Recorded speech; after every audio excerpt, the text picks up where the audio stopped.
Professor Akshardeep ने इस कलश हिंदुस्तानी में जागृति ब्रह्मांड का सूत्र दिया है, जो हमारी आत्मा की जागृति के लिए अनिवार्य है। सनमंत मूल को मैं तू पाओ बन छोड़ हमसे में मीराज है, अंदर उनका हृदय तड़प रहा है अपने प्राणेश्वर के दर्शन के लिए। विरह में 6 महीने बीत जाते हैं। स्थिति क्या होती है? जब आप विश्व के अंग में श्वास भी छोड़ियो सन, तब तो पर्दा डाल के दियो मोहे अपने। शरीर हड्डियों का ढांचा बन जाता है। और विरह की स्थिति क्या होती है? जो दुख तुम ही बिछड़े महिला क्यों तासो का प्यार, इतना सुख तेरे विरह में सुख खुशी कौन दिया। जो दुख तुम्हें बिछड़े महिला क्यों जो तासो प्यार। माया के संसार में हम भी आए हैं जागने के ब्रह्मांड में। इन आंखों से प्रीतम का दीदार नहीं हो रहा है। पानी में एक चौपाई कहती है, अंदर तो न्यारा नहीं पर जाए न दाबिल। पूछा जाए कि वाणी तो कहती है कि रांची एक पल के लिए भी दूर नहीं है। रांची हमारे दिल में है, तो रांची दर्शन क्यों नहीं देते? ऊपर तले अर्श ने कहा, अर्श कहा मोमिन करो। अक्षरातीत परम धाम में है, ये सबको मालूम है। लेकिन वाणी कहती है कि परम धाम इस 14 लोक निराकार बेहद के परे है, वो भी सच है। लेकिन यह भी सच है कि वह अक्षरातीत का धाम हमारी आत्मा का हृदय भी है। इसीलिए कहा है, अर्श तुम्हारा मेरा दिल है, इताई करो। आपका हृदय ही मेरा हृदय ही आपका सिंहासन है। कुरान की एक आयत में कहा गया कि कलूबे मोमिन अर्श से अमनस्त, उसी का भाव वाणी में कई जगहों पर दर्शाया गया है। मोमिन दिल अर्श गया, जामे अमृत सूरत, खिन न छूटे मासूक से महबूब की बरत। हर ब्रह्मात्मा के हृदय में प्रीतम की छवि बसी होती है। वेद ने क्या कहा? गीता कहती है कि ईश्वर सर्वभूतानां हृदय से तिष्ठति। परमात्मा सबके हृदय मंदिर में। लेकिन क्या आज का हिंदू समाज गीता की इस बात को मानेगा? बिल्कुल नहीं मानेगा। आप देखते ही हैं, परमात्मा को खोजने के लिए हिंदू कहां कहां भटकता है, किस किस मंदिर में कहां कहां जाता है, चारों धाम की यात्रा करता है, सब करता है। लेकिन गीता के इसी श्लोक को पढ़ ले, उपनिषदों की इस वाक्य को पढ़ ले कि यो आत्मा तिष्ठति अंतरो यम आत्मा न वेद यस्य आत्मा शरीरम। यह बात तो आज से लाखों वर्ष पहले याज्ञवल्क्य ने जनक के दरबार में कही थी। जो आत्मा के अंदर अंतर्यामी रूप से है, लेकिन आत्मा को जिसका बोध नहीं है। इस माया के संसार में आने के बाद राज्य ने हमारे लिए 5 बार डालिया माया में, ब्रज में, रास में, अरम में, श्री देवचंद जी के तन में और श्री मेहराज महामती जी के तन में। मर्जिया हो काढ़ी मुझे, जैसे गोताखोर समुद्र में गोता लगाता है। किसके लिए? अपनी मोतियों को ढूंढने के लिए। उसकी मोतियां किसमें पड़ी होती है? एक सीप के अंदर पड़ी होती है। सीपों को निकालता है, पुनः तोड़ता है। उसी तरह से अथाह भव सागर में, जिसमें किसी को कुछ पता नहीं कि माया कैसी है। सुख संकादिक ने नौ टली, लक्ष्मी नारायण ने खरी भरी, विष्णु वैकुंठ रीता माई सागर से क्या नाम क्या क्या। जिस नारायण ने इस सृष्टि को बनाया है, वो नारायण भी इस मोह सागर से परे नहीं हो पा रहे हैं। तभी तो सनंद में कहा है, फिर चाहते नारायण नाम धरे निगम। नारायण को यदि पता चल जाए कि इस निराकार से परे कुछ है, तो उसी क्षण प्रलय हो जाएगी। क्योंकि नारायण का ठिकाना कहाँ है? ठोर माया ब्रह्म सबलिक त्रिगुण की परात्म। अव्याकृत का महाकारण है, जिसको सबलिक स्थूल कर लेते हैं। अव्याकृत का मूल स्थान है। आदि नारायण को अपने मूल स्थान का पता नहीं, तो परिणाम क्या है? इस संसार में जितने भी प्राणी हैं, उनको अपने मूल स्थान, मूल स्वरूप का पता नहीं। हम जितने प्राणी देखते हैं चर, कुछ प्राणी चल रहे होते हैं, कुछ अस्थावर है। वृक्ष आदि में भी चेतना है, किसी को कुछ पता नहीं। हमारा जीव न जाने कितनी योनियों में भटका है। इस तन में आने से पहले हम कहाँ थे, कुछ नहीं पता है। हमारी चित्त में जो वासना होती है, वासना के अनुसार जीव भिन्न तनों को धारण करता जाता है। माया के शब्द स्पर्श रूप रसगंध में भटकता जाता है कि मैं इसमें सुख पालूं, इसमें शांति पालूं। शांति क्यों नहीं मिलती? क्योंकि ये तृष्णा का संसार है। परम धाम की आत्माएं इस माया के संसार में आई है तो वो रूप को देख रही है, स्वरूप को भूल गई है। स्वरूप क्या है? जो अंदर वाला है। अंदर वाला स्वरूप क्या है? कारज कारण महाकारण से न्यारी उल्पी की मार। हम कौन है? ये हमारे शरीर का मिट्टी का पुतला है। बीते में आपने जिन परमात्माओं का नाम सुना है, लालदासी को सुना है, औरंगजेब को सुना है, छत्रसाल जी को सुना है, भीम भाई को सुना है, मुकुंद दास जी नौरंग स्वामी को सुना है। उनके तन है, सभी के तन अलग अलग विधाओं में लीला कर रहे हैं। औरंगजेब के अंदर सकुमार की आत्मा है, लेकिन औरंगजेब का अभिनय क्या है?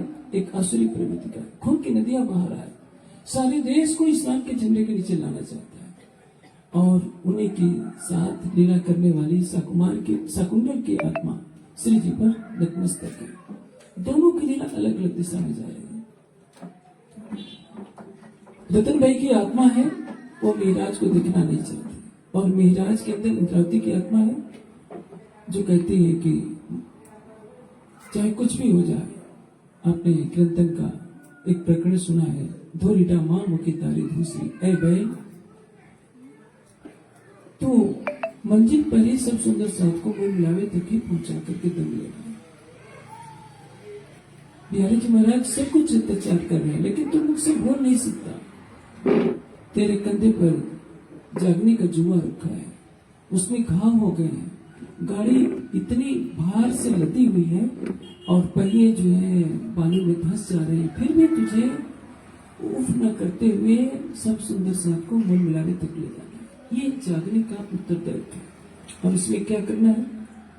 रूप को तो आंखों से देख लेते हैं, स्वरूप को राज्य की कृपा से देखा जा सकता है, लेकिन सबसे बड़ी पहचान है मूल स्वरूप की पहचान। सन्मंद मूल को मैं तो पाव पर छोड़े न जा। देवचंद जी के सामने कौन प्रकट होता है? जिसने माया का खेल दिखाया है। आप संध्या आरती में गाते हैं, देवचंद जी को दरस दियो जो है पूर्ण रूप, तारतम को तत्व कहियो हृदय बैठ स्वरूप। जो पूर्ण स्वरूप अक्षरातीत का है, जिसने स्वरूप खेला जो वृंदावन, जिसने महाराज की लीला की थी, वही अवेश स्वरूप देवचंद जी के सामने प्रकट होता है। श्री देवचंद जी पूछते हैं कि धनी कहाँ जाओगे? क्या कहते हैं?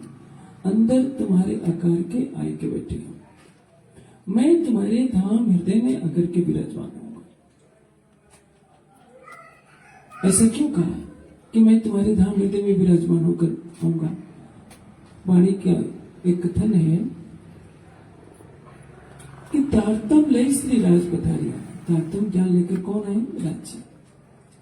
और हमको खेल दिखावन काज हम सो आगू आई श्री राज। राज्य हमारे लिए आए। अब प्रश्न ये होता है, देखिए परम धाम में अनादिकाल से अक्षर ब्रह्म चांदनी चौक में से खड़े होकर के राज्य का दर्शन करते हैं। आदि मुखारविंद का, श्यामा जी का कभी दर्शन नहीं हुआ, लेकिन कभी भी श्यामा जी की नजर उन पर नहीं पड़ी, सखियों की नजर नहीं पड़ी। वर्णन आता है परिक्रमा ग्रंथ में कि राज्य नवमी मोह 10वीं आकाशी पर बैठा कर कितनी बार कहा होगा कि देखो मेरा सतंग अक्षर ब्रह्म का वो धाम है, रंगमहल है, वह मेरा सतंग अक्षर ब्रह्म रहता है। लेकिन सखियों को कभी भी इच्छा नहीं हुई, उन्होंने सुनते जो भी अनसुना कर दिया। क्यों? रूहें बेनियाज थी, बीच बका बारे हजार। आप सोचेंगे कैसे होता है? मैं आपको एक लौकिक दृष्टांत से समझाता हूँ। आपने घर के बच्चों को देखा होगा, उनको कार्टून में बहुत रुचि होती है। स्कूल से आएंगे, बिस्तर रखकर भोजन पड़ा है, माँ भोजन भी रख देगी, टीवी पर वो कार्टून देखते रहेंगे। माँ 10 बार कहेगी, उसको ध्यान ही नहीं कि खाना है। सुनते हुए भी शब्द कानों में जा रहे हैं, लेकिन वे शब्द मस्तिष्क में नहीं पहुंच रहे हैं कि मुझको खाने के लिए कहा जा रहा है। ये तो माया का संसार है, जिसमें कार्टून से इतना लगा हो जाता है कि माँ के शब्द सुनाई नहीं पड़ते। वैसे ही परम धाम में सखियों ने राज्य की बात को अनसुना कर दिया। जब राज्य ने अपने हृदय का सारा प्रेम लुटाना चाहा, अक्षरातीत का हृदय का प्रेम अनंत है, उसको सीमाबद्ध नहीं किया जा सकता, लेकिन लीला रूप में राज्य ने खेल क्यों दिखाया? जब अपना पूर्ण स्वरूप दिखाना चाहा। सब सुबह साथ सोचते हैं कि राज्य ने बहुत बड़ी भूल कर दी, हमको माया में भेजकर हम आराम से रह रहे थे। ये बहुत बड़ी भूल है। अक्षरातीत की हर लीला मेहर के सागर को लिए हुए होती है। एक खेल हुआ मेहर का, मेहर के सागर में आप पढ़ते हैं, एक खेल बना मेहर का। सेवा पूजा में क्या लिखा है? मेहर का दरिया दिल में लिया तो रूहों के दिल में खेल देखने का ख्याल उपजा। मेहर का दरिया दिल में लिया। जब राज्य ने अपने हृदय में मेहर का सागर भर लिया कि मैं सारा सागर उड़ेल दूं, तो सोचा कि इन्हें अपने स्वरूप की पहचान करानी है। अन्यथा क्या था? रूहें बेनियाज थी, बीच में कवाया था। जब राज्य ने सोचा कि इनको माया में पहचान देनी है, तो ये माया का खेल बना। इसलिए आज जागने के ब्रह्मांड में यदि हमने मूल स्वरूप को नहीं पहचाना तो कभी नहीं पहचान पाएंगे। खेल क्यों बनाया गया है? मूल स्वरूप की पहचान देने के लिए। लेकिन प्रश्न है, क्या हमने ब्रज में पहचाना? उत्तर मिलेगा नहीं। पूरी नींद को जो सुपन काल माया नाम धराते। काल माया के ब्रह्मांड क्या है? निद्रा का। इसमें किसी को कुछ पता नहीं। ब्रज में जो स्वरूप आता है, सो सूरत धनी को ले आवेश, नंदघर की प्रवेश। आत्म अक्षर राज्य का आवेश लेकर उस तन में प्रवेश करती है, और अक्षरातीत का स्वरूप जहां भी लीला करेगा उसको अक्षरातीत का स्वरूप माना जाएगा। परम धाम क्या है? अनंत नूरमयी, कंकरी उड़ावे अर्श की एजो 14 तक। एक कण भी आ जाए तो ये 14 लोग का ब्रह्मांड खाक हो जाएगा, कुछ अस्तित्व नहीं रहेगा। राज्य नूरी स्वरूप से आ नहीं सकते, सखियां आ नहीं सकती, तो सखियां कैसे आती हैं? ये उपजे हम ब्रज में दूजा। सुरता रूप में सखियां आती हैं और आवेश स्वरूप में राज्य आते हैं। इसलिए राज्य पर माया का कोई असर नहीं पड़ेगा। अक्षर की आत्मा, अक्षर उन्हीं का सरतंग है, लेकिन अक्षर भी सुरता से आते हैं। श्यामा जी आती हैं, सखियां आती हैं, सभी माया के खेल को देख रहे हैं। इसको कैसे दृष्टांत से समझे? जैसे मैं आपके यहाँ आया हूं, जिस घर में आया हूं, सुंदर साथ को बिच्छू डंक मार ले, राज्य न करे, मैं एक दृष्टांत दे रहा हूं, तो उन पीड़ा उनको होगी, मुझे नहीं होगी। मैं सहानुभूति दिखा सकता हूं, या उनकी पीड़ा से मुझे थोड़ी सी पीड़ा हो सकती है, लेकिन वास्तविक पीड़ा तो उनको होगी। उसी तरह से माया के विकारों का प्रभाव माया के जीवों पर पड़ता है। आत्मा उस लीला को देख रही है। जैसे मैं किसी बिच्छू के मारे हुए व्यक्ति को तड़पते हुए देख सकता हूँ, लेकिन मैं तो अलग रहूंगा क्योंकि मैं अपने स्वरूप से आया।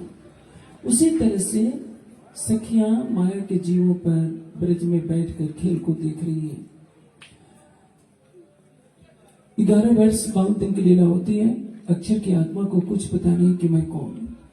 रास में जब पहुंचते हैं, जब जोश लियो खींचकर, तब चित चौंक हुई अक्षर कौन बन कौन सख्या युग चौंक के फिर आते। जब रांची ने अपना जोश खींचा, अपना आवेश श्यामा जी के अंदर विराजमान कर दिया, जोश आवेश दोनों श्यामा जी के अंदर विराजमान हो जाते हैं, तो श्री कृष्ण का तन वही है, लेकिन सखियों को दिखाई नहीं पड़ रहा है। क्यों? क्योंकि सखियों का संबंध किससे है? आवेश स्वरूप से। हमको खेल दिखाने काज, हम सो आगो आए श्री राज। जब तक राज्य के मन में नहीं आएगा कि मैं माया के संसार में चलूं, तब तक सखियों के मन में भी माया के संसार में आने की इच्छा नहीं हो सकती। राज्य ने दिल में लिया कि सखियां अक्षर को देखें, तो सखियों ने उस दिन अक्षर को देखा। ये खेल का कारण हुआ। राज्य ने जो दिल में लिया कि सखियों को अक्षर को अपनी पूरी पहचान देनी है, अक्षर को परम धाम की लीला का आनंद देना है, तो ये हुआ महाकारक। अक्षर के दिल में उसी दिन इच्छा हुई कि अक्षर ने भी सखियों को देखा और सखियों ने अक्षर को देखा। ये होगा खेल का कारण। इस माया के संसार में अक्षर को भी पता नहीं चलता। अक्षर प्रेम की लीला में मग्न है। रास में जब जोश खींचा जाता है, तो अक्षर की आत्मा को पता चलता है कि कौन बन कौन सखियां ये चौंक के फिर जाते हैं। मैं कहाँ लीला कर रहा हूं, मेरे बालों में ये चोटी कैसी गुथ गई है। आपको आश्चर्य होगा, रास के श्रृंगार में चोटी का वर्ण है। वासा ऊपर वेण लगती शोभा ते वर्णवी न जाए, खुश बोई महेरन भिनो बीड़ी तंबल मुख में। जो श्री कृष्ण का स्वरूप है उनके बालों की चोटी गुथी हुई है। अब अक्षर की आत्मा को लगता है कि मेरी तो कभी चोटी है नहीं, क्योंकि आपने जो राज्य का श्रृंगार पढ़ाया है वही श्रृंगार अक्षर का भी है। दोनों स्वरूप एक है, लीला दो हित और न दूजा को। राज्य प्रबोधित करते हैं कि अक्षर की आत्मा को कि तुमने जो परम धाम की लीला मांगी थी वो परम धाम की लीला मैंने तुम्हारे एक केवल ब्रह्म के अंदर ये लीला करके दिखाई है। उसके पश्चात क्या होता है? जागने का ब्रह्मांड बनता है। इस जागने के ब्रह्मांड में देवचंद जी के तन में विराजमान होकर लीला कर ली है। अब आप देखिए, वाणी का कथन अक्षरशः सत्य होता है, क्योंकि ये वाणी कहने वाले कौन है? कहने की शोभा कालबोध को दे। हृदय बैठ के लाया रस महामती जी के धाम हृदय में विराजमान होकर इस वाणी को कहा है। जो ब्रज रास जागने का खेल दिखा रहा है वही तो ब्रज में भी हमारे साथ रहेगा, रास में भी साथ रहेगा, जागने में भी साथ रहेगा। लेकिन हमारे अंतर चक्षु जब तक नहीं खुलते माया के संसार में कोई भी अपनी पहचान नहीं कर सकता। सृष्टि का कर्ता नारायण तो अपने स्वरूप की पहचान नहीं कर सकता, तो जिन जीवों पर हमारी सुरता बैठी है वे अपने स्वरूप की पहचान कहाँ कर सकते हैं? जैसे कोई योगी समाधि अवस्था में जाता है तो अपने जीव के स्वरूप को देखता है, लेकिन वह जीव का मूल स्वरूप क्या है? जीव कहां से आया है? जब माया पर ले होगा तो जीव का स्वरूप कहां जाएगा? जिस आदि नारायण की चेतना का प्रतिभास है वो आदि नारायण कहा जाएगा। इस प्रश्न का समाधान किसी के पास नहीं है। कांजी भट्ट भी इस प्रश्न का उत्तर नहीं दे सके थे जब अभी मेराज और गोवर्धन तो अभी छोटी आयु में थे। तारतम्य ज्ञान दर्शाता है। वेद के विद्वान तो पल्ला झाड़ लेते हैं कि जब महाप्रलय हो जाता है सुस्ती में सारे जीव पड़े रहते हैं, जब नई सृष्टि बनती है तो पुनः प्रकट हो जाते हैं। लेकिन ये ख्याल क्या है? स्वप्नवत, स्वप्न के समान है। स्वप्न में मोह सागर बनता है। स्वप्न किसको कहते हैं? इसको समझने की बात है। निद्रा में स्वप्न होता है। अक्षर ब्रह्म कभी सपना नहीं देखते। जैसे हम सपना देखते हैं हम भूल जाते हैं अपने को, क्योंकि हमारा सपना जीव का सपना होता है। अक्षर ब्रह्म जो शीर्ष रचना का विचार करते हैं उसको ही वाणी की भाषा में सपना कहा गया, क्योंकि स्वप्न के दृष्टांत से ही समझा जा सकता है। जैसे कोई व्यक्ति स्वप्न देखने वाला स्वप्न में अपने को भूल जाता है, जब निद्रा टूटती है तो सपना टूटता है और सपने के साथ ही सपने का दृश्य समाप्त हो जाता है। उसी तरह से जिस मोह रूपी निद्रा में नारायण का प्रकटन होता है, उसी नारायण के संकल्प बहुत श्याम प्रजायत से सारी सृष्टि की रचना हुई है। इस माया में जो भी आएगा अपने को भूल जाएगा। अक्षर की आत्मा हुक्म का स्वरूप बनकर आती है तब भी अपने को भूल जाती है। जब मेराज होता है तो अक्षर की आत्मा को पता चलता है बेहद में जाने के बाद कि ये तो मेरा ही फरिश्ता है जो मुझे ले जा रहा है। देवचंद जी के अंदर श्यामा जी की आत्मा है। जब भया बरस 11वां तब मन उपजो ये विचार, मैं कौन, कहां से आया, कहां है मेरा भरता। अब प्रश्न यह है कि राजी कहां थे 11 वर्ष तक? एक तरफ वाणी कह रही है कि हमको खेल दिखावन काज, हमसो आगो आई श्री राज। तो विक्रम 1638 में श्री देवचंद जी के अंदर श्यामा जी की आत्मा प्रवेश करती है। तब से परमधाम की आत्माएं आई हैं तो राज्य भी तो आएंगे, तभी सखियों की सुरता आ सकती है, अन्यथा नहीं आ सकती। अब प्रश्न यह है कि बारात के पीछे जब जा रहे होते हैं उनकी उम्र 16 वर्ष होती है। चितौनी में एक बार राज्य दर्शन देते हैं ब्रज बिहारी के रूप में। जब भुगनी का प्रसाद खा रहे होते हैं तो सुरता टूट जाती है, दर्शन बंद हो जाता है। पठान के भेष में पहली बार दर्शन होता है, दूसरी बार चितौनी में दर्शन होता है। लेकिन देवचंद जी को पता नहीं कि मैं श्यामा जी हूं। देवचंद जी अपने शरीर को देख रहे हैं। श्यामा जी की आत्मा स्वयं को भूली है। श्यामा जी की आत्मा को नहीं पता कि पठान के रूप में दर्शन देने वाला कौन है।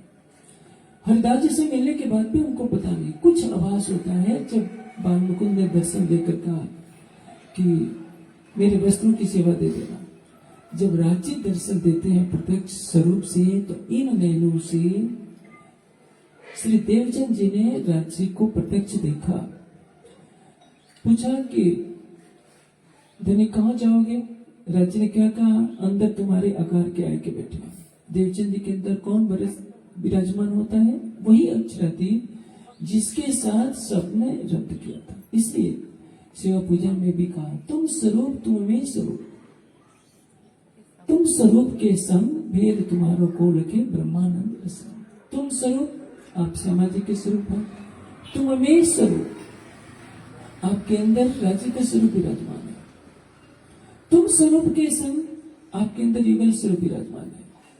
लेकिन आप जानते हैं इस माया की भूल भुलैया में आंखों पर बार बार पर्दा पड़ता है।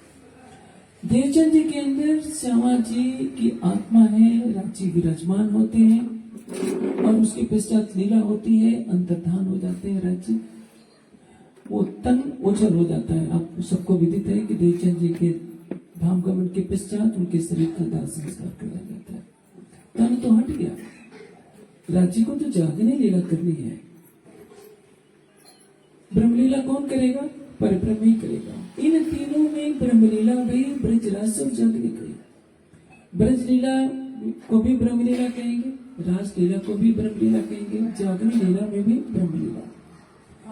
ब्रह्मलीला तो केवल अक्षरातीत ही कर सकते हैं और तो किसी को करने का अधिकार नहीं। सब में हमारे साथ कौन रहे? राज्य।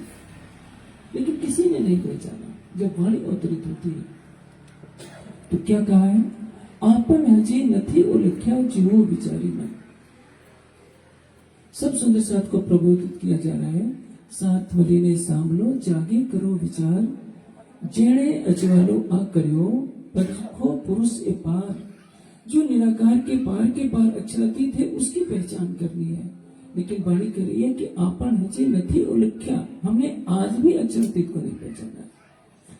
देवचंद जी के तन से लीला हो रही है। देवचंद जी जब चर्चा करते हैं तो राज जी का अवेश स्वरूप श्री कृष्ण जी के रूप में सब सुंदर साथ को दर्शन देते हैं। देवचंद जी दीवार पर अंगुली कर देते हैं तो यमुना जी बहने लगती हैं, सब सुंदर साथ स्नान करते हैं। कभी किसी को सोने की कचड़ी में देते हैं, सबके साथ भोजन करते हैं, हंसते बोलते हैं और पुनः अदृश्य हो जाते हैं। सुंदर साथ की आस्था किस पर है?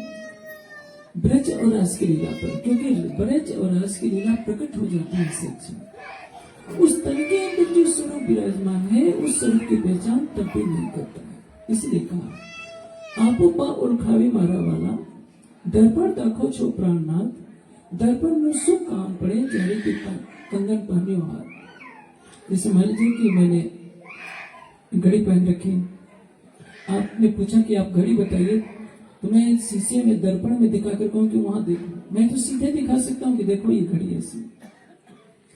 महामती जी की आत्मा कह रही है कि दर्पण में सो काम पड़े जा तो कंगन पानी हाथ। हाथ कंगन को आरसी का तात्पर्य क्या है? एक मुहावरा है जिसका अर्थ होता है प्रत्यक्ष बस जब उपस्थित है तो दूसरे प्रमाण की आवश्यकता क्या है। जैसे मान लीजिए कि मैं राजन स्वामी आपके सामने बैठा हूं, आप में कोई व्यक्ति है जो मुझे नहीं जानता है, मेरा नाम नहीं जानता, वो पूछते हैं कि राजन स्वामी के बारे में बताएंगे। मैं आप फोटो निकाल कर उसको दिखा रहा हूं, देखो ये राजन स्वामी है। मैं कह सकता हूं कि मैं ही राजन स्वामी। जिन लीला के तनों में अक्षरातीत ने लीला की थी, उन तनों में सुंदर सा तो लगा है, 313 को तारतम्य भी मिला है, लेकिन कोई भी देवचंद जी के अंदर जो स्वरूप बैठा है उसकी नहीं पहचान कर पा रहा। यही हंसी हो रही है। तभी कहा तुम स्वरूप तुम में स्वरूप, तुम स्वरूप के संग भेद तुम्हारा को लखे ब्रह्मानंद रसन।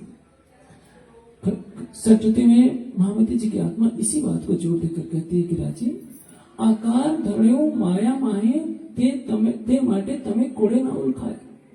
आपने माया का तन धारण किया है, इसलिए आपके स्वरूप को कोई भी पहचान नहीं पा रहा। अब देखिए श्री मिहिराज के तन में युगल स्वरूप विराजमान हो जाते हैं और स्वयं मिहिराज को भी पता नहीं। पर्दा सबके ऊपर है।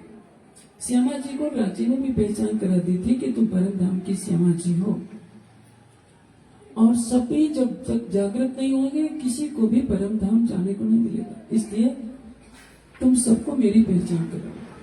लेकिन आपको पता है कि श्यामा जी अपनी गरिमा खुद भी भूल गई कि सब सुंदर से चिट्ठियां लिखवाती है कि मेरे तन से जागरण क्यों नहीं करवाते। ये क्या है? खुशी। यो 69 पातियां लिखिया धाम धनी, तब सैया भी लिखी तब नेक न देख खबर। श्यामा जी कौन है? राज्य की हिनादनी शक्ति है और खुद को भूले बैठी है कि मेरी गरिमा की। इंद्रावती के अंदर राज्य विराजमान हो जाते हैं। राज्य तो कहीं रहेंगे, किसी मंदिर में, किसी पहाड़ की गुफा में तो रांची नहीं रहेंगे, क्योंकि रांची का ठिकाना कहाँ है?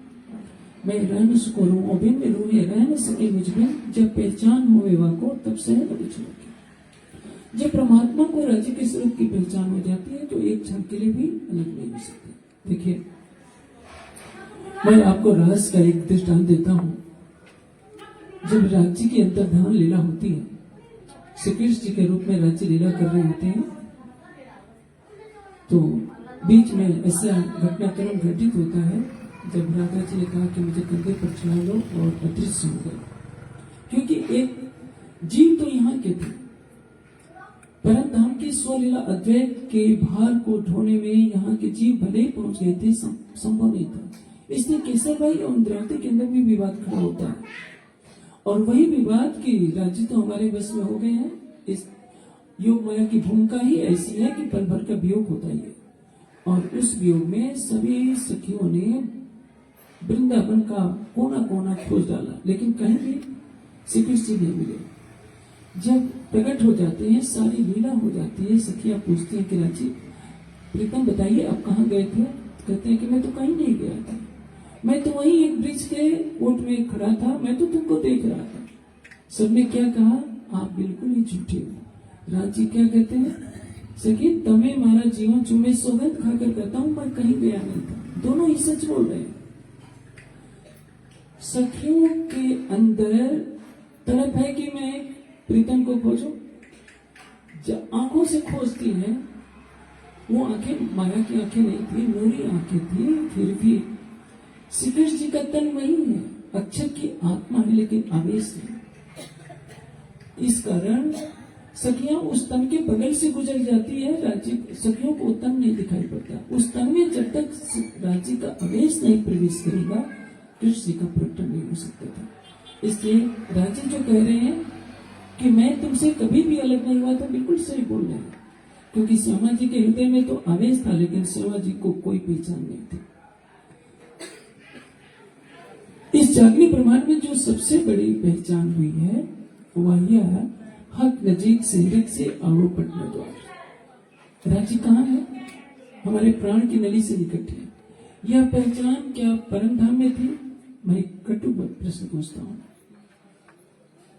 यदि ये पहचान होती कि राज्य हमारे हृदय में है, हमारा हृदय ही राज्य का है, और पूरे परम धाम में राज्य के अतिरिक्त कुछ है ही नहीं, हम भी राज्य के स्वरूप है, तो इस क्रम होता ही नहीं। इसी को कहे हुए बेनियाज थी, कुछ भी नहीं, मार्फत की पहचान कुछ भी नहीं थी, न इसकी की वहदत की पहचान कुछ नहीं थी, इसकी की मार्फत की नहीं पहचान, वहदत की मार्फत की पहचान नहीं, परम धाम की मार्फत की पहचान कुछ नहीं। एक चीज बताइए, सभी सुंदर साथ जानते हैं, पांचवी भूमिका में लीला होती है, वैसे उसको शयन लीला कहते हैं। शयन लीला वास्तव में नहीं होती है, रांची कभी सोते नहीं है। निद्रा किसको आती है? जीव को आती है, अक्षरातीत को कभी नींद नहीं आती। जैसे माया के संसार में हम निद्रा में स्वयं को भूल जाते हैं, परम धाम के प्रेम में आशिक मासूक को भूल जाता है, मासूक आशिक को भूल जाता है। इसी को कहते हैं मासूक तुम्हारी अंगना, तुम अंगना के मासूक, ए हुक्मे इलम दिल क्या रो अजो क्यों न हो टुकटुक। जहां राज्य और सखियों का भेद मिट जाता है, उसको कहते हैं इस माया के संसार में निद्रा के लिए शयन। सबको पता है, आप परिक्रमा ग्रंथ पढ़ते हैं, शयन आरती कराते हैं, उसमें भी क्या लिखा है कि सब मंदिरों पधारे, सभी सखियां मंदिरों में पधारती हैं, तो वहां अकेले रहते हैं क्या? सबके हृदय से राज्य का स्वरूप प्रकट होता है और उनके साथ लीला करता है। उसी तरह से ये लीला अनादिकाल से चली आ रही है, अनंत काल तक चलती रही है, लेकिन किसी को भी नहीं पता था कि अक्षराती हमारे हृदय में है। हम भी उन्हीं के स्वरूप हैं। ब्रह्म श्रेष्ठ कही वेद ने, ब्रह्म जैसी तो दो। हमारी मारिफत क्या है कि हम भी राज्य के स्वरूप हैं। हकीकत क्या है कि हम परम धाम की ब्रह्मात्मा है। जैसे बर्फ है, बर्फ जमी रहती है और पानी बहता है। हम पानी को बर्फ नहीं कर सकते और बर्फ को पानी नहीं कर सकते। इश्क और आनंद का जो घनीभूत रूप है वो है अक्षरातीत, और उनका द्रव्यभूत बहता हुआ रूप क्या है? हकीकत का स्वरूप, जिसमें श्यामा जी है, सखियां है, अक्षर ब्रह्म है, महालक्ष्मी है, परम धाम के 25 पक्ष है। जैसे पानी और दूध, पानी और बर्फ एक ही है, रूप अलग अलग है, उसी तरह से परम धाम की मार्फत में केवल राज्य है और राज्य ही हकीकत के रूप में। वही बर्फ जब पिघल गई तो पानी की कला रह गई। वैसे ही हर ब्रह्मात्मा का स्वरूप राज्य ने क्या कहा है? तुम रुए मेरे तन हो। जैसे ये मेरा शरीर दिखाई दे रहा है तो किसका तन है? मेरा तन। तो वैसे ही सखियों के सभी तन किसके हैं? राज्य के हैं। फिर उन दोनों में क्या अंतर हुआ? जिस परम धाम में राज्य के अतिरिक्त तो कोई दूसरा है ही नहीं, तो सखियां कह रहे कि हमारा इसको बड़ा है, हम आपको ले जाते हैं। परम धाम में भी सखियों को पता नहीं था कि राज्य हमारे हृदय में है। ब्रज में भी पता नहीं था, ब्रज में तो पूरी निद्रा थी। सखियां समझ रहे कि हम तो ब्रज की कॉपियां हैं। उनको ये नहीं पता था कि हम परम धाम की आत्मा है। रास में पता चला कि हम इनकी अर्धांगिनी है, लेकिन हमारा घर कहाँ ये नहीं पता। इसलिए कहा है कछुक नींद कछु जागृत में जोग माया के श्रृंगार चुके। संबंध का पता है, घर का पता नहीं। इसलिए कहा हवे वाला हुई एटलू मामू की एक अलगा न थी ये, जी हाँ हमने विरानी चालू तो कर चुके। हमें वहां ले चलिए जहां हम एक पल भी आपसे अलग न हो सके। तो वो घर कौन सा है? केवल परम। मूल घर कहाँ है? हमारा परम धाम।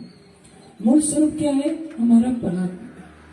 और हमारी प्रीतम का मूल स्वरूप क्या है? जो मूल मिलावे में सिंहासन पर बैठा हुआ है। ब्रज में नहीं पता था, रास में मूल घर नहीं पता था, मूल संबंध का कुछ पता चल गया कि हमारे प्रीतम है, बस इतना ही पता।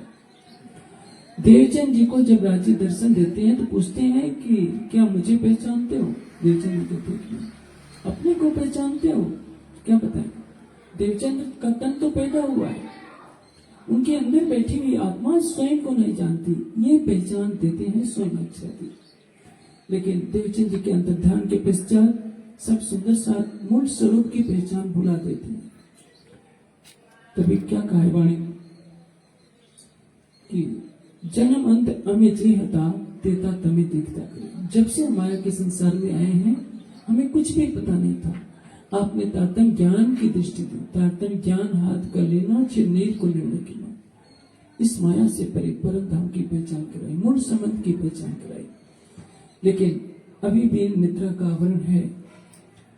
स्वयं इंद्रावती के धाम हृदय में विराजमान है। 1712 में श्री देवचंद जी का धाम गमन होता है और 1715 में श्री मिराज हफ्से में जाते हैं। तो 3 वर्ष तक राज्य कहाँ है? पहले प्रश्न है कि 1638 में राज्य आते हैं, कहाँ रहते हैं? 1678 में देवचंद जी को दर्शन देते हैं तो उनके धाम हृदय में विराजमान है। प्रश्न यह है कि 40 साल कहाँ रहे? और जब 1712 में देवचंद जी का धाम गमन होता है तो 3 वर्ष तक राज्य कहाँ रहे? यही स्वरूप की पहचान है कि राज्य तो है सबके अंदर। कल रात्रि को मैंने शायद चर्चा में दृष्टांत दिया था, जैसे आप अपने तो मैं दूसरे तरीके से समझा देता हूं। एक भिक्षुक है जो झोपड़ी बना करके रहता है। दिन भर वो भिक्षा मांगता है, शाम को कुछ रूखा सूखा खाकर सो जाता है। अचानक किसी कारण से उसकी जमीन का अधिग्रहण वहां की सरकार करती है, उसको खुदवाया जाता है।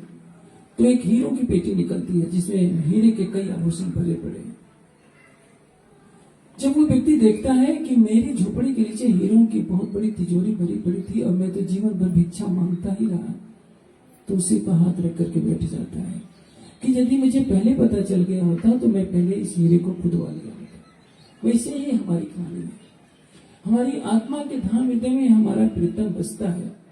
वो परम धाम में भी था, ब्रज में भी था, रास में भी था। जागने के ब्रह्मांड में हमारी आत्मा ने जिस जिस तन को धारण किया है, हमारी आत्मा के धाम हृदय में वो विराजमान रहा है। लेकिन एक पर्दा पड़ा है। उस पर्दे के कारण हम अपने स्वरूप को नहीं जान पा रहे। हम किसको देखते हैं? शरीर को देखते हैं। औरंगजेब किसको देख रहा है? अपने शरीर को देख रहा है कि मैं मुसलमान हूँ, सारे हिंदुस्तान के हिंदुओं को मुसलमान बना कर रहा। वो प्रतिदिन कितने जने उतरवाता है, क्योंकि अंदर सकमार की आत्मा को खुद नहीं पता कि मैं परम धाम की आत्मा हूं। रतन भाई की आत्मा को पता नहीं है कि मुझे क्या करना है, क्या नहीं करना है। मिराज के अंदर कौन विराजमान है, ये उनको पता नहीं। लेकिन जब हफ्से में मिराज को दर्शन होता है, राजीव युगल स्वरूप साक्षात प्रकट होते हैं। जब आह विश्व के अंग में श्वास में छोड़ो संग, तब तुम पर्दा टाल के दियो मोह अपने। जब शरीर भी छूट गया तब युगल स्वरूप उनके सामने प्रकट होते हैं और इंद्रावती को कहते हैं कि इंद्रावती तुझे जागने करने हैं। इंद्रावती की आत्मा कहती है कि नहीं, राज्य का आदेश होता है, कर पकड़ बैठाई के आवेश दियो मोहन ताकि थे पिसरी दया पल पल चलते।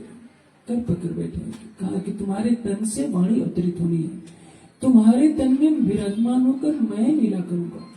नाम श्रृंगार शोभा सारे भेद तुम्हारे लिए। मैंने आपका नाम, आप अक्षरातीत हैं, मैंने आपका वेशभूषा धारण किया। नाम श्रृंगार शोभा सारी, अक्षरातीत की शोभा किसको मिलती है? महावती जी को मिलती है। बाइबल के अंदर एक बहुत बड़ा कथन है। वैसे तो बाइबल को तोड़ मोड़ करके आजकल लिखा गया, और ये प्रसंग क़यामतनामा में भी है। जिकरिया और यहिया का प्रसंग है। आगो वहां में नाम एक कि यहिया का नाम ही खुदा का नाम होगा। जिकरिया का पुत्र क्या है? यहिया। जिकरिया कौन है? देवचंद जी। यहिया कौन है? महामती। बाइबल में कहा है कि he will pursue all over the world, सारे संसार के लोगों को यह जो स्वरूप है परब्रह्म के प्रति नतमस्तक करेगा। अब देखिए, छठे दिन की लीला है। क्या हमने अक्षरातीत के स्वरूप को पहचाना है? हमने अक्षरातीत को सत्यों और शरीरों की लड़ाई में बांध दिया है।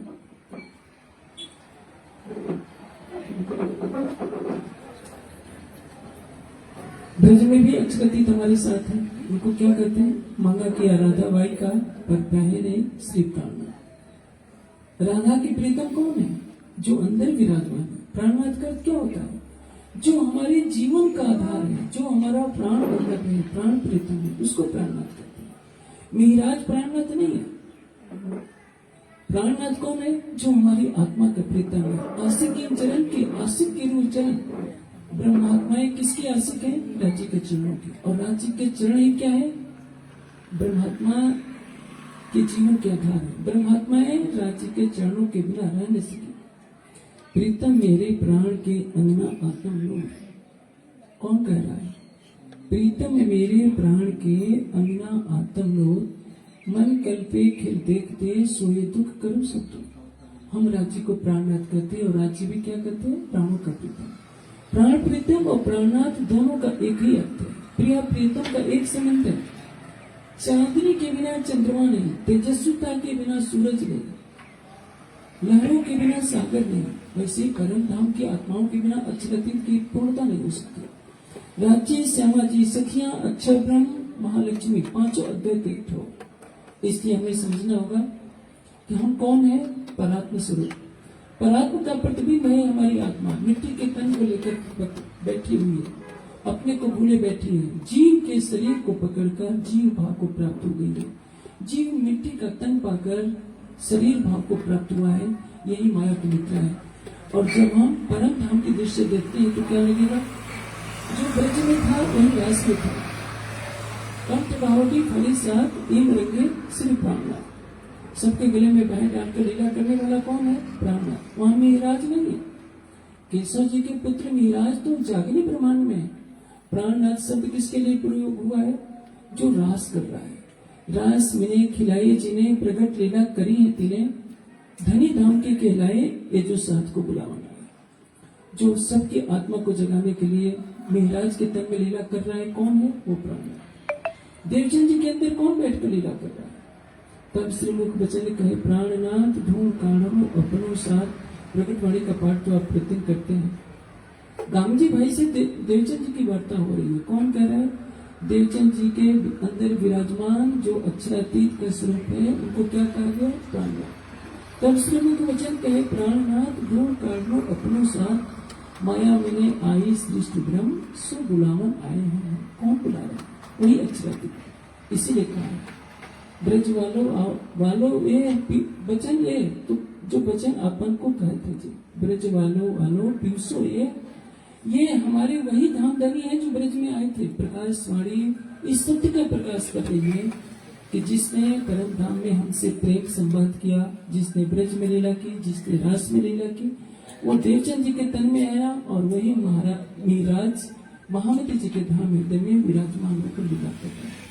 हमने शरीरों को पकड़ लिया, शरीरों के नाम लेकर हम लोग आपस में लड़ते झगड़ते हैं। स्वरूप की पहचान करनी आवश्यक है। इसीलिए कहा है, सन्मंद मूल को मैं तो पाँव छोड़े न जाए। मेरा समय पूरा हो रहा है, मैं जल्दी से अपने विषय को पूरा करता हूँ। महामती जी की आत्मा कह रही है कि सन्मंद मूल को मैं तो पाँव पर छोड़े न जाए। मैं उस मूल स्वरूप को, मूल संबंध को नहीं छोड़ सकती। मूल संबंध क्या है? हम और अक्षरातीत क्या है? एक ही स्वरूप है। सागर से लहरों को पृथक नहीं किया जा सकता। लहरें तो अंश मात्र होती हैं, लेकिन परम धाम में सभी पूर्ण रूप में है। वहां कि एक कण में सारे परम धाम का तेज है। जैसे देखें, एक ही फल में सभी फलों का आनंद है और परम धाम में अनंत प्रकार के फल है। मैं समझने के लिए कह रहा हूं। उसी तरह से इस जागने के ब्रह्मांड में यदि हम समझ जाएं कि अक्षरातीत वह है जो हमारी आत्मा से कभी अलग नहीं हो सकता। उसने तन बदला है, ब्रज का तन बदला, रास का धारण किया, देवचंद जी के तन में विराजमान होता है, मिहिराज के तन में विराजमान होता है। छठे दिन की लीला में क्या कहा? सिंधी में जाकर, हक नजीक से रख से आओ पटना द्वार, खोली आंखें समझ की देखती न देखे भरतार। हम देखते हुए भी नहीं देख पा रहे हैं, हमारे हृदय में युगल स्वरूप बैठे हैं। बैठे मासूक इतजाहिर पर दिन न लगे, मासूक मुक्त देखन को हाया नैना भी न तरसत। अक्षरातीत कहाँ मिलेंगे? आप कहीं भी जाइए, किसी भी पुरी में जाइए, किसी भी मंदिर में जाइए, जब आप मत्था टेकेंगे तो आपकी आंखें बंद हो जाएगी। घूम फिर करके आपको अपने दिल में ही देखना पड़ेगा। चितवनी करेंगे तो भी कहाँ करना पड़ेगा? दिल में ही देखना पड़ेगा। अर्श बका पर सीजदा कराओ श्री देवचंद जी के अंदर राज्य बैठकर लीला करें तो देवचंद जी भी सबको परम धाम की चितवनी कराते हैं। और पन्ना जी में चितवनी होती है तो अर्श बका पर सीजदा कराओ इमाम स्वयं प्राणनाथ जी का स्वरूप जो महामती जी के धाम हृदय में विराजमान है, वो सब सुंदर साथ को कहाँ की चितवनी करा रहे हैं? मूल मिला। इसलिए सब सुंदर साथ का नैतिक उत्तरदायी करें कि वाणी के कथनों को समझें, अपने मूल स्वरूप की पहचान करें। हमारे सुंदर साथ में न कोई नेपाली है, न कोई पंजाबी है, न गुजराती है, ये सब मिट्टी के तन है। शब्दों को लेकर नहीं झगड़े। कोई कहता है श्री कृष्ण जी बड़े, कोई देवचंद जी बड़े, कोई प्राणनाथ जी बड़े। सब में लीला करने वाला कौन है? चाहे देवचंद जी का तन हो, चाहे श्री कृष्ण जी का तन हो, मिहिराज का तन हो, हमारे धनी सबका परम धाम एक है, सबके राज्य एक है। अलग अलग स्थान में बैठे रहे हैं, हम उस स्वरूप को पकड़े और उससे प्रेम करें जो हर परमात्मा के हृदय में विराजमान है। ऊपर तले ऐसने कया अर्श कया मोमिन करो, ये देखो अरवा है अर्श की तुम चिंता। हमेशा ध्यान रखिए, हर पल राज्य आपके धाम हृदय में विराजमान है। तभी तो किरंतर का एक सरल प्रकरण है, अंदर ना ही निर्मल फिर दिखावे भाई। उसमें क्या कहा है? जैसा बाहर होत है जो हो ऐसा दिल, तो अदखिन पीव न्यारा नहीं माही रहे हिमिल। आधे क्षण के लिए भी राज्य हमसे दूर नहीं है। इसलिए महामती जी ने कहा है, संबंध मूल को मैं तो पावतन छोड़ूंगा। मैं एक पल के चौथाई हिस्से के बराबर भी अपने प्राणेश्वर को, मूल संबंध को नहीं छोड़ सकती। और यदि हम मूल स्वरूप से अलग हो जाते हैं तो क्या होता है? विवाद खड़े हो जाते हैं। कोई किसी तन को पकड़ कर बैठता है, कोई किसी तन को पकड़ता है, कोई किसी स्थान को पकड़ कर बैठता है। परम धाम की आत्माएं जो मन मिलावे में इस तरह से बैठी है कि बीच में उंगली भी घुसाने की जगह नहीं है, यहाँ किसी की शक्ल भी देखने को राजी नहीं होती है। इसके कारण माया की निद्रा के कारण। इसलिए जागने के ब्रह्मांड में हमारी सबसे बड़ी जीत क्या मानी जाएगी? हम मूल संबंध की पहचान करें, मूल स्वरूप की पहचान करें और उसको अपनी आत्मा के धाम हृदय में सेहरक से नजदीक मानकर प्रीतम को रुझाएं। यदि हमने ऐसा कर लिया तो हम बाजी जीत जाएंगे, अन्यथा हमारे ऊपर प्रायश्चित का धब्बा पड़ेगा। मैं ऐसा करता हूँ कि सब सुंदर साथ संबंध मूल को मैं तो पावबल छोड़े न जाए के कथन की सार्थकता को समझेंगे और अपने जागने ब्रह्मांड के जीवन को सफल